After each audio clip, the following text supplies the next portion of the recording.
లవణం అనే పదార్థం దాంట్లో పోస్తాం. హ్మ్. దాంట్లో పోసి హ్మ్. చుట్టూ సేమ్ యాజ్ ఇట్ ఈస్‌గా హ్మ్. మళ్ళీ దాన్ని సీల్ చేసి అంటే ఏదో ఒకటి ఇక మీ గురువుగారు కనిపెడుతూనే ఉంటారు. మీరు చేస్తూనే కనిపెట్టడం ఉంటారు. కాదు. ఆ! 55 సంవత్సరాల శ్రీశైలం అడవుల్లో మొత్తం ఇట్లాంటి అని ప్రయోగాలు చేసి చేసి. మరి ఓకే. దీన్ని ఇప్పుడు హ్మ్. భారతదేశంలో అందరున్నారు డాక్టర్లు. హ్మ్. కూష్మాండం అంటే దాని పల్ప్ ఉంటది. మరి పల్పుని పౌడర్ చేయాలంటే కష్టం కదా! హ్మ్.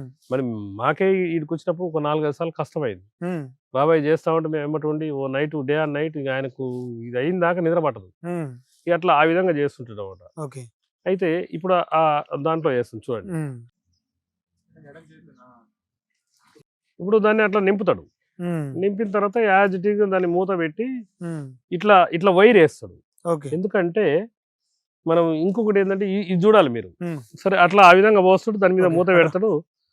ఇదొకటి. హ్మ్. ఇది ఓకే. అయిపోయిన తర్వాత ఏందంటే, నెక్స్ట్ ప్రాసెస్ ఇదా? ఇది మన గోనె సంచులుంటాయిగా, ఆ! అవును. ఇగో గాడుంటాయి. దాన్ని అట్లా ఐరన్ తీసుకొని ఏం చేస్తాడంటే 4 ఫోల్డ్‌లు అట్లా హ్మ్. 4 మడతలు సుడతాడు. ఓకే. సుడితే ఇక చెక్కు చెదరకుండా ఉంటది. హ్మ్. చెక్కు చెదరకుండా ఉన్నాక దాన్ని బాగా బందోబస్తు చేసిన తర్వాత దాని హ్మ్. మీద ఇగో ఇట్లాంటివి ఉంటాయి గోనె పట్టాలు. హ్మ్. ఇవి ఎర్రమట్టి ఉంటది. హ్మ్. ఎర్రమట్టి ప్రత్యేకంగా మన 2 లోడ్లు పోపిచ్చినాం. మొత్తం అయిపోయింది. ఓకే. దగ్గర పడిపోయింది. హ్మ్. ఇక రోజు ఇదే పని. ఓకే. ఈ ఒక 10, అయ్యి ఒక 20 కొబ్బరికాయలు. ఆ! అయ్యేమో నారికేల చూర్ణం అంటారు. కొబ్బరికాయల్లో గూడా. కొబ్బరికాయలు గూడా. హ్మ్. కొబ్బరికాయలు గూడా హోల్ పెట్టి సేమ్ ఇదే లవణం పోసి మొత్తం సీల్ చేసి చుట్టూ హ్మ్. అంతా కట్టి పెడతాం. హ్మ్. అసలు వాస్తవంగా ఇంత స్ట్రక్చర్ చేసి దీన్ని తయారు చేసేది ఎందుకంటే, హ్మ్. ఈరోజు భారతదేశం మొత్తం డయాబెటిక్ షుగర్ వ్యాధితో బాధపడుతుంది. అవును. షుగర్ వ్యాధికి గ్రస్తుని కాడికి పోంగానే హ్మ్. ఇంగ్లీష్ డాక్టర్ అయితే ఒక మెట్ఫార్మినో, హ్మ్. లేకపోతే అలోపతి డాక్టర్ అయితే ఏదో ఒకటి పౌడరో, గిౌడరో ఇస్తాడు. హ్మ్. అంటే షుగర్ తగ్గుతానికే వాళ్ళ ఆలోచన.